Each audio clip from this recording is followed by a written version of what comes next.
जे सब हॉस्टल में रहत है या कहियो हॉस्टल में रहल है, चाहे दिल्ली में हुए, चाहे कोटा में हुए, चाहे पटना में हुए, चाहे कोनो कोना में हुए, तो किछ गप छे जे अहाँके हॉस्टल में जाकर बड़ याद अबैत है। जेना जहन ओ मेस में या होटल हॉस्टल के खाना आबै छै तो झोर में अहाँके तरकारी कतौ कतौ छताइत रहत, देख कऽ मोन भिनक जायत, लेकिन तैयो खाय पड़ै छै।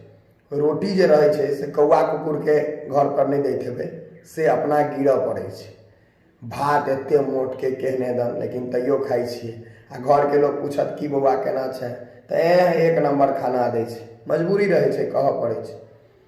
जो अहाँ घर एलियै या घर से गेलियै, लड्डू पुरुकिया ठकुआ निमकी सब लऽ जेबै भरि कऽ, तो अपने तो एकटा दूटा खायब, जे अगल बगल के बटालियन रहत ओ सबटा सरपेट जाइ छै।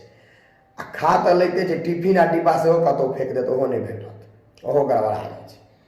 आ हॉस्टल में गेला के बाद लोग अपना आप में राजा भऽ जाइ छै, नहीं सुतै के ठेकान नहीं उठै के ठेकान।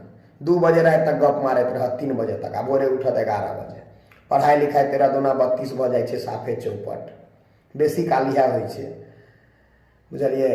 आ एकटा चीज और बड़ कॉमन होइ छै, जे बेसी जे बकथोथी करबै तो वार्डन से सब गोटा गप सुनते हैब, एतेक आशीर्वाद वार्डन दैते हैत।